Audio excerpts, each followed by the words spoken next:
Bem-vindos, queridos irmãos, a mais um vídeo, esta tarde que para nós aqui já é noite, muito especial, depois de um sábado maravilhoso, estamos aqui para mais um tema muito especial na Escola de Profecia. Queridos, eu decidi abordar este tema porque eu lembro que no domingo ou ao longo da semana, segunda-feira, um dos dias, nós tivemos aqui um vídeo falando sobre algo um pouco chocante em nosso meio. Nós vimos música, nós vimos dança, nós vimos, enfim, algo mesmo arrepiante. E eu achei que poderia compartilhar com os irmãos uma palestra já preparada por mim há alguns anos atrás. Eu preparei essa palestra com o objetivo de instruir alguns estudantes lá na Universidade Adventista de Moçambique. Eu acho que posso compartilhar com os irmãos também. Afinal de contas, o que nós, como povo, devemos fazer em relação à música? Qual é a nossa postura adventista em relação à música de adoração no templo do Senhor?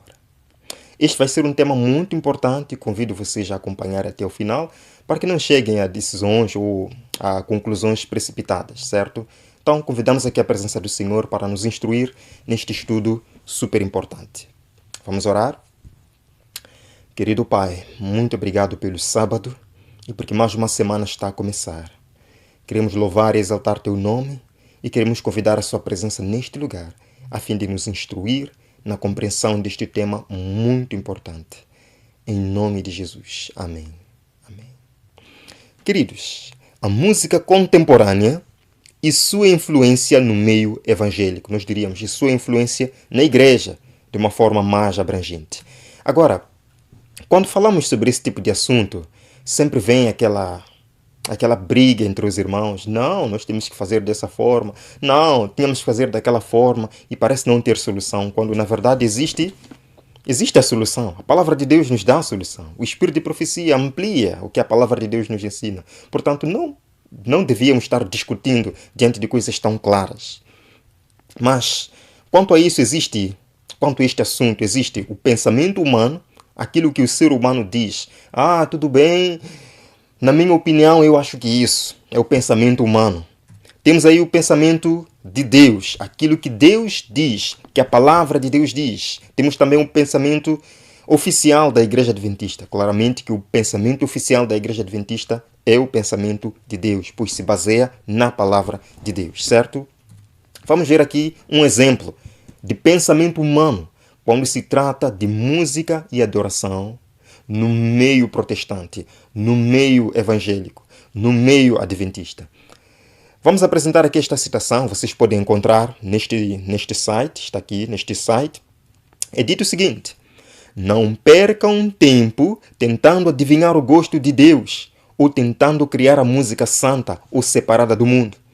Vocês descobrirão que, em alguns casos, a única música que alcança alguns tipos de pessoas são o rap, o samba, o funk, o erudito, o gospel, a bossa nova, o coral alemão, o new age, o jazz, o pagode ou qualquer nome que se venha designar os estilos musicais. Bem, é um pensamento humano. Qualquer música serve. Um dia vamos acabar entendendo que o que na verdade atrai as pessoas, o que na verdade faz as pessoas refletirem, se encontrarem com Deus, é o rap, é o jazz, é o pagode, é o samba, enfim, pensamento humano. Vemos aqui, citação de um ex-baterista de rock. Ele se tornou adventista. E ele escreveu, alguém com experiência escreveu isto. Isto foi postado pela editora Amazing Facts em 2003. Vejam só o que este homem falou.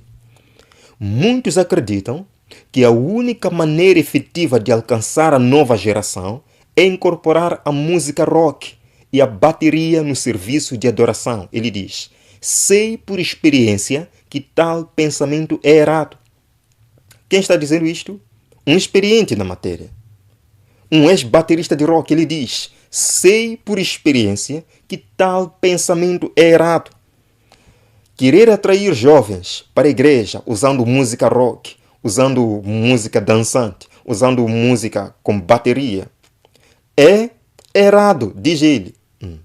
Queridos, o livro de Ezequiel, capítulo 44, verso 23, diz que nós, como instrutores, como pastores, como anciãos, como diretores de departamento, temos uma missão, que é: ao meu povo ensinarão a distinguir entre o santo e o profano, e farão discernir entre o imundo e o limpo. Esse é o papel de quem? O papel de você como pastor, de você como ancião. Ensinar ao povo a distinguir. Tem que haver diferença, amados irmãos. Na música, tem que haver diferença. No vestuário, tem que haver diferença. Na alimentação, tem que haver diferença. Na postura, nas palavras, nos pensamentos, tem de haver diferença. E Deus também diz para nós: não podeis beber o cálice do Senhor e o cálice dos demônios. Ou uma coisa é de Deus, ou é de Satanás. Ou uma coisa foi inventada por Deus, ou foi inventada por Satanás. Não podemos misturar as duas coisas. Não podeis participar da mesa do Senhor e da mesa dos demônios. Tem de haver distinção. Deus quer distinção em sua obra. Queridos, no livro Evangelismo, partilhei com vocês, só uma introdução aqui. Evangelismo, página 148, Ellen White diz: não permitais que vossos esforços sejam no sentido de seguir os modos do mundo, mas as maneiras de Deus. Então, existe a maneira de Deus quando se trata de música, quando se trata de adoração. E existe a maneira do mundo. Não podemos conciliar essas duas coisas. Não podemos usar a maneira do mundo para tratar as coisas de Deus. Continua. Os que em seu trabalho para Deus confiam em planos mundanos para obter êxito, hão de fracassar. O Senhor requer uma mudança em vossa maneira de trabalhar. Não iremos alcançar êxito usando métodos, meios mundanos. Continua. É seu propósito ensinar ao povo que devem aproximar-se com reverência e temor da maneira que Deus indicou, da maneira que Deus exigiu, assim como exigiu do povo de Israel. Eles eram instruídos a obedecer à palavra do Senhor, a reverenciar o Senhor, a ter temor e reverência no santo templo do Senhor. Assim, nós também precisamos instruir ao povo. Agora, queridos, na década 60, 1960, surgiu uma nova forma de fazer música que não existia antes. Principalmente nas igrejas, não existia antes. A música, eu me arrisco a dizer, apesar de que não totalmente, mas antes da década de 1960, principalmente nos Estados Unidos da América, a música religiosa ainda era um pouco sacra. A música religiosa ainda era de se escutar, de se meditar. As coisas mudaram muito de lá para cá. Concordamos, amados irmãos? As coisas mudaram muito. A música rock introduziu o cantar entusiástico. A música rock introduziu os gritos, os aplausos nos shows. A música rock introduziu os aplausos, já falamos aqui. A música rock introduziu o levantar e balançar as mãos. Para os artistas de rock, para os artistas famosos. A música rock também introduziu assobios e autógrafos. Isto não existia antes. Foi a música rock que introduziu todos estes elementos que não existiam antes. Agora, que influência essa música rock está trazendo ao meio evangélico, ao meio cristão e, infelizmente, ao meio adventista? E como nós, como um povo, precisamos defender o que a palavra de Deus diz. E ainda temos sorte, pois o Espírito de profecia também está cheio de instruções para nós. Vemos aqui, Mensagens Escolhidas, volume 2, página 36, Ellen White diz: o Espírito Santo nunca se revela por tais métodos, em tal barbúrdia de ruídos. Isto é uma invenção de Satanás. Já lemos esta passagem. Queridos, quando nós nos reunimos na casa do Senhor para o adorar, nós precisamos ir em espírito e em verdade. Nós precisamos ir com reverência para ouvir a voz do Espírito Santo. Métodos mundanos, música mundana, não é para louvar a Deus no culto a Deus. É isso que nós estamos dizendo aqui. Abacuque capítulo 2, verso 20, a palavra de Deus nos diz: o Senhor, porém, está no seu santo templo. Cale-se diante dele toda a terra. Reverência é o que Deus pede aqui. Não está dizendo simplesmente que devemos ficar calados. Temos que adorar. Temos que dizer amém, mas com reverência, amados irmãos. E isto está fugindo de nossas igrejas ultimamente. Isto está saindo de nossas igrejas ultimamente. Reverência, amados irmãos. Estamos diante de um Deus Santo. Este escritor diz assim: há muito show, muita música, muito louvor, mas pouco ensino bíblico. Parece que é o que estamos vendo agora. 5 minutos da palavra de Deus, 3 horas de música e dança. Isso acontece muito nas igrejas pentecostais, infelizmente também. Ele diz que nunca os evangélicos cantaram tanto e nunca foram tão analfabetos de Bíblia.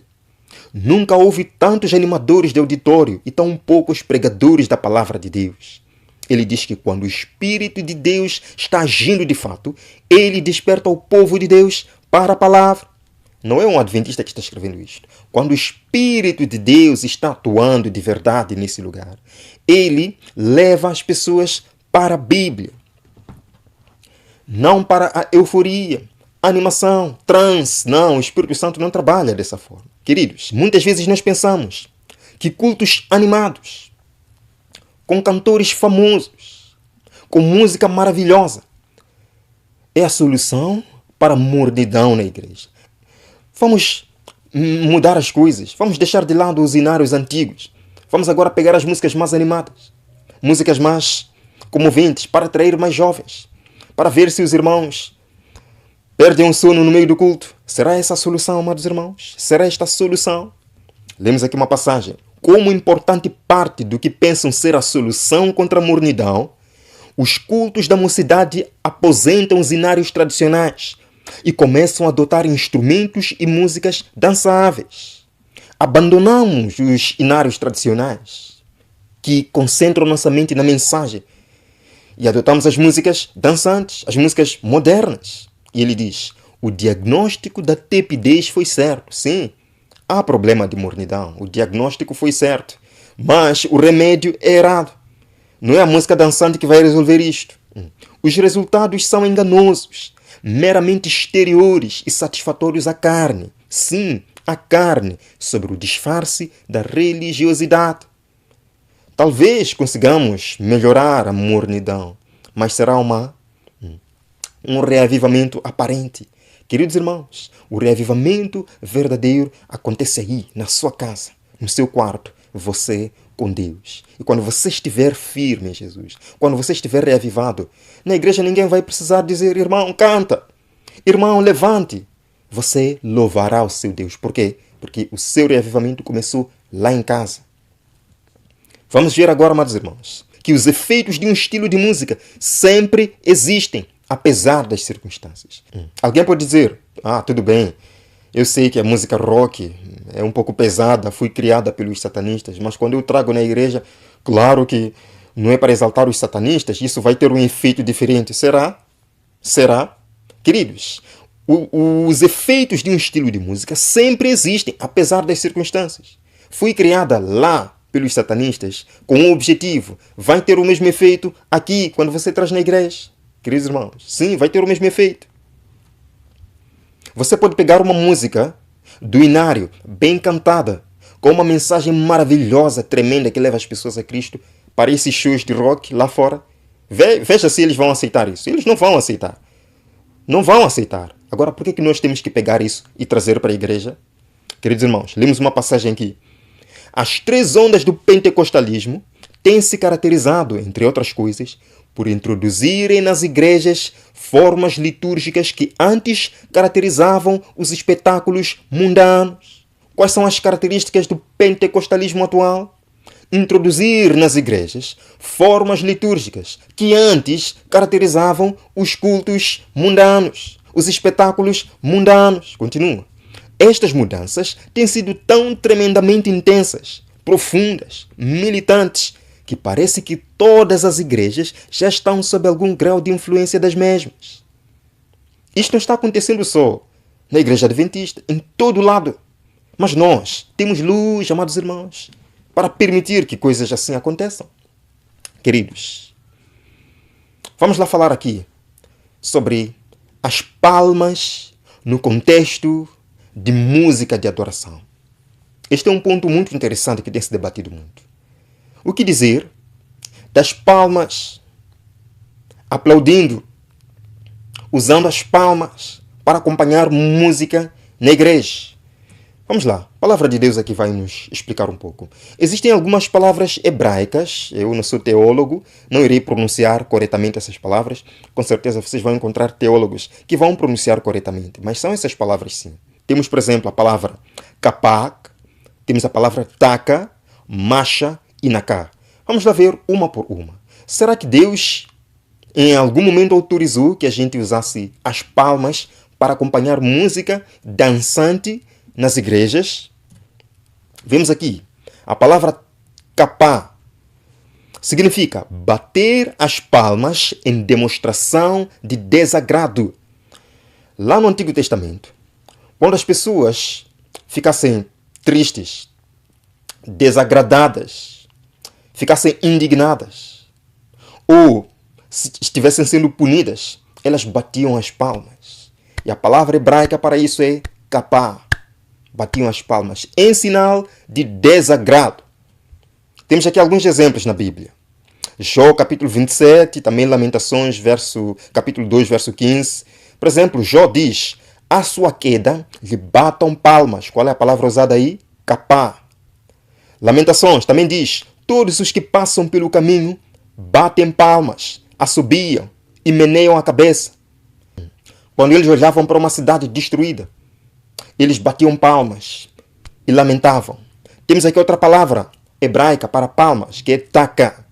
Taka significa aplaudir com salva de palmas ou bater as palmas fortemente. Salmos capítulo 47, verso 1. Batei palmas, todos os povos. Celebrai a Deus com vozes de júbilo. Então está aqui. Qual é o problema da gente bater palmas? Está aqui. A palavra taka, batei palmas, todos os povos, celebrai ao Senhor. Então podemos bater palmas sim. Podemos adorar a Deus com palmas. Qual é o problema? Aqui não aparece no contexto de música. Não aparece no contexto de música e adoração, muito menos no templo do Senhor. Queridos, vemos aqui a palavra machá. Machá significa esfregar ou bater as mãos em pura alegria, como uma criancinha faz ao ganhar um bom presente. Quando uma criança recebe um presente, ai meu Deus, estou feliz. A palavra machá, temos aqui alguns exemplos na Bíblia. Salmo 98, verso 8. Os rios batam palmas. Qual é a palavra usada? Machá. Outra palavra para a palma é naká, que significa golpear as mãos. Golpear as mãos. Segundo Reis, capítulo 11, verso 12, está aí. Eles constituíram rei e o ungiram e bateram palmas e gritaram, viva o rei. Mas isto não aparece no contexto de música e adoração no templo de Deus. Queridos irmãos, nós temos que entender isto. Deus nunca proibiu que o povo batesse palmas, mas nunca no contexto de música, acompanhando música, no templo de Deus. Agora, vamos lá para outro ponto. A dança no contexto de música de adoração. Hoje em dia, o que nós temos visto em muitas igrejas pentecostais, em muitas igrejas evangélicas e até nas igrejas adventistas, infelizmente, é música sendo acompanhada por dança. Qual é o problema? Vejamos aqui, amados irmãos, algumas palavras hebraicas do Antigo Testamento para dança. São 3 palavras que eu vou mencionar aqui. E eu, como não sou teólogo, não irei pronunciar corretamente. Vocês vão me entender. Está aqui. A palavra shil, rakat, mashol. São essas 3 palavras. Vejamos aqui. Shili significa dançar em roda circulante. Estão vendo esta imagem? As mulheres em Israel dançavam em roda circulante, fazendo aí uma festinha. E isto não acontecia no templo de Deus e não era no contexto de adoração a Deus no templo. Exemplos, Juízes capítulo 21, verso 21. E olhai, e eis aí, saindo as filhas de Siló a dançar em rodas, está aí a palavra usada em hebraico, a dançar em rodas, é assim como dançavam as filhas de Israel. Segunda palavra, rakad, significa dar grandes saltos ou pinotear de alegria. Uau, quando você recebe um presente, você começa a dar uns saltos, sim. É essa a palavra para dança, rakat. Vemos aqui exemplos. Está aqui, primeiro livro de Crônicas, capítulo 15, verso 29. Ao entrar a arca da aliança do Senhor na cidade de Davi, Mical, filha de Saul, estava olhando pela janela. e vendo o rei Davi dançando e folgando. Qual é a palavra usada aí? Rakat. O que Davi estava fazendo? Dando grandes saltos ou pinoteando de alegria. Davi não estava requebrando, não. Davi não estava adorando a Deus no templo, não. Ele estava dando saltos de alegria, como faz uma criança quando recebe um bom presente. Por isso que Mical viu Davi lá do terraço, viu Davi dançando e disse: uau, este rei de Israel parece uma criança. Vemos aqui a imagem, amados irmãos. Davi estava saltando de alegria por ver a arca voltando para a cidade de Deus. Vemos aqui.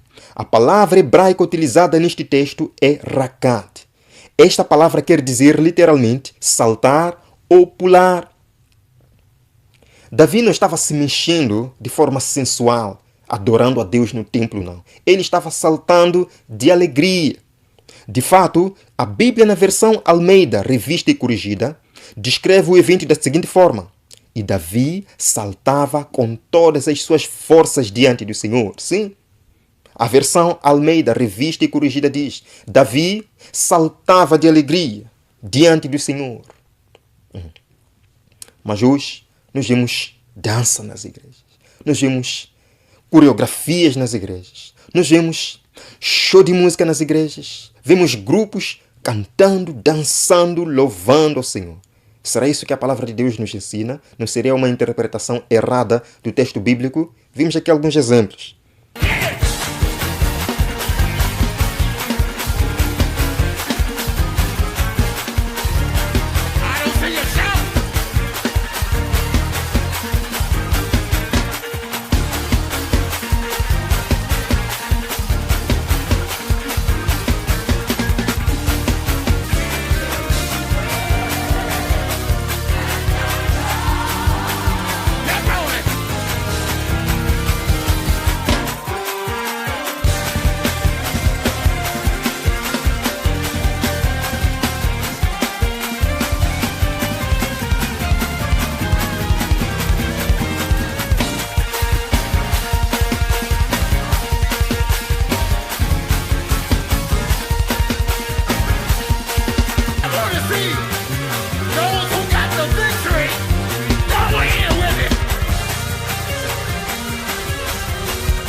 Vamos dançar, porque o rei Davi também dançou.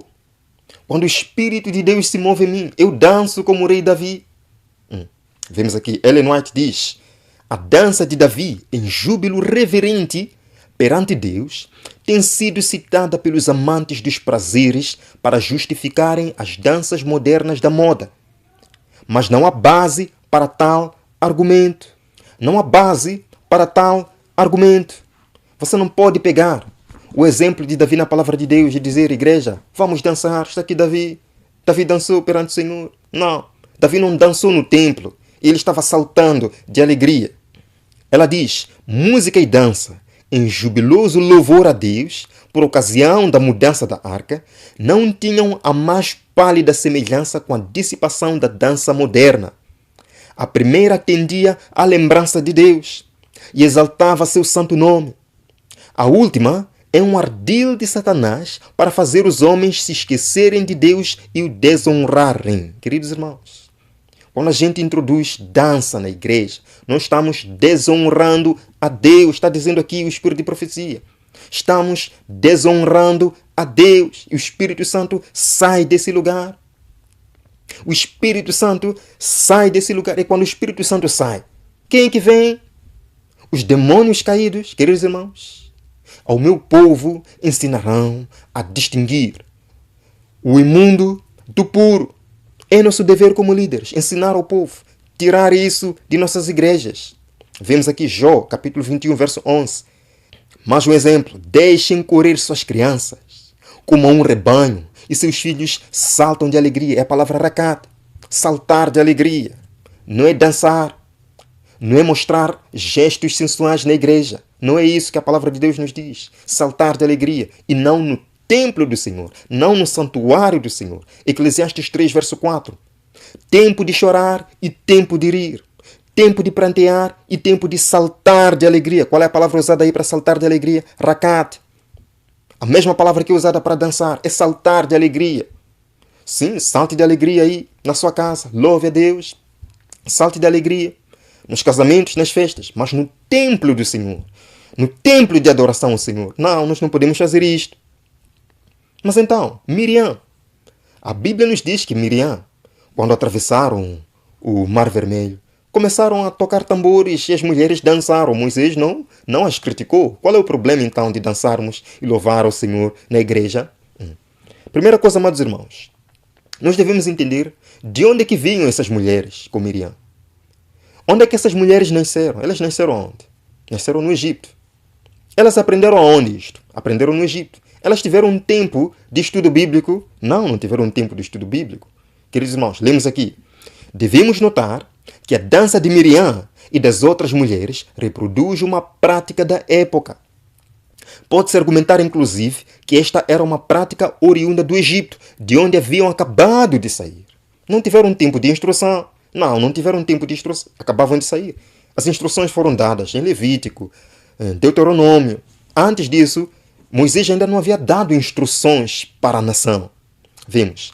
Em muitos túmulos dos antigos egípcios, encontramos representações de moças dançando em festas particulares, ao som de vários instrumentos, de maneira semelhante às modernas dançarinas. Então eu pergunto, aonde é que Miriam e as outras mulheres aprenderam aquela dança?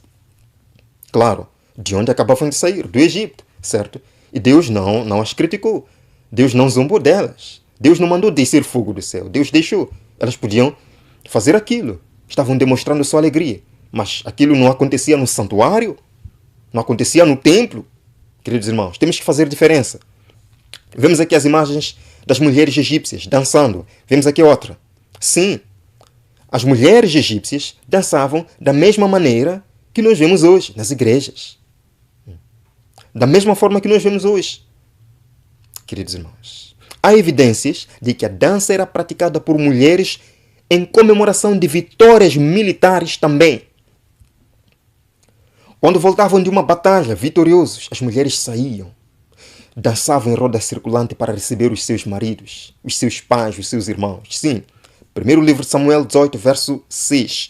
Sucedeu, porém, que vindo Saul e seu exército, e voltando também Davi de ferir os filisteus, as mulheres de todas as cidades de Israel saíram ao encontro do rei Saul, cantando e dançando, com tambores, com júbilo e com instrumentos de músicas. Deus não os proibiu. Podiam dançar, mas isto não acontecia no contexto de adoração a Deus no templo. Juízes capítulo 11, verso 34. Vindo, pois, Jefté a Mispa, à sua casa, saiu-lhe a filha ao seu encontro com adufes e com danças. Não havia nenhum problema, eles podiam dançar, mas não no templo do Senhor, no contexto de adoração e louvor ao Senhor. Queridos irmãos, eu irei saltar algumas coisas aqui, porque o nosso tempo já está bem avançado aqui. Já está bem avançado.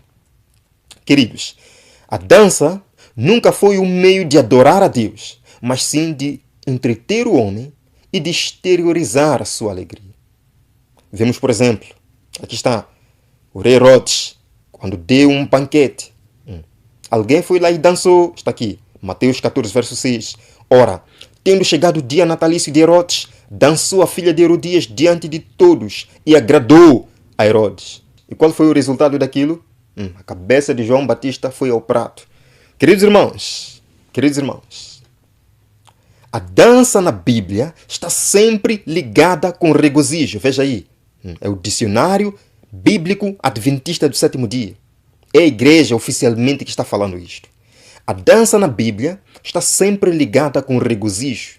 De acordo com as Escrituras, a dança era geralmente praticada por mulheres, mas em raras ocasiões os homens também participavam. Entretanto, mesmo nessas ocasiões, não há qualquer evidência de contato físico entre ambos os sexos. A dança era para expressar alegria, lá fora, nas festividades do povo, mas não no contexto de adorar a Deus. Nós não adoramos a Deus com danças. Nós não adoramos a Deus com coreografias de danças. Quando nós nos reunimos para adorar e exaltar o Senhor, o apóstolo Paulo nos diz: habite ricamente em vós a palavra de Cristo, instruí-vos mutuamente em toda sabedoria, louvando a Deus com salmos e hinos e cânticos espirituais, com gratidão em vosso coração. Ele não menciona dança aqui, não. Ele não diz com cânticos, com salmos, com danças, com barulho, não. Cânticos espirituais. Queridos, o nosso corpo é templo do Espírito Santo. Será que nós podemos meter qualquer coisa no nosso corpo? Não. E quanto mais o templo físico de Deus, nós vamos meter lá qualquer coisa para agradar a plateia? Queridos, a música é um assunto muito simples. Nós que tornamos o assunto difícil. Por quê? Porque queremos que as nossas vontades sejam feitas e não a vontade de Deus, não a palavra de Deus. Nós como líderes, vocês como líderes, como pastores, não é tempo agora de nós servirmos o que os jovens querem, mas o que os jovens precisam. Ensinar hinos que nos levem a refletir Jesus Cristo, que nos levem à missão. Preparem hinos, cultos espirituais para os jovens, não para irem dançar e requebrar, mas para exaltar o nome do Senhor.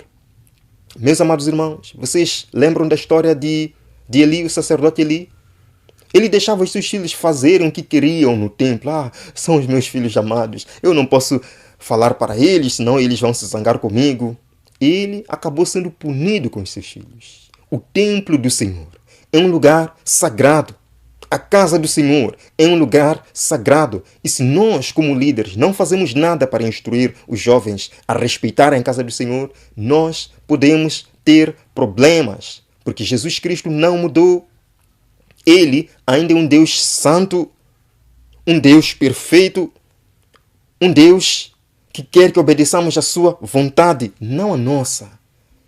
Meus amados irmãos, nós estamos trazendo vergonha à nossa igreja. Nessas igrejas com música e dança. O que os vizinhos estão pensando quando escutam bateria, música? O que eles pensam? E a gente depois quer convidar eles. Será que eles virão? Amados irmãos, vamos lá refletir nisto. Eu não estou aqui para zombar da igreja, porque esta é minha igreja. Estou aqui para apresentar esta palestra. E vamos refletir nisso. E pela graça de Deus vamos colocar em prática. E nós veremos que Deus nos abençoará. Enfim, amados irmãos, vamos terminar esta palestra. A hora já vai tarde. Aqui já é tarde. Já estou com sono, na verdade. Convido vocês a orarem para juntos terminarmos. Obrigado, Senhor, pela sua palavra, por esta instrução. Venha, Senhor, nos encher do teu Santo Espírito. Que possamos lutar para tirar do nosso meio tudo aquilo que não lhe agrada. E que possamos ser um povo adorador, que canta de verdade. E que os anjos se unem a nós para exaltar ao Deus do universo. Que seja feita a sua palavra em nós. Que seja feita, Pai, a tua vontade em nós. Em nome de Jesus. Amém. Aleluia. O verei amanhã, pela graça do Senhor, é mais um vídeo aqui na Escola de Profecia. Até breve.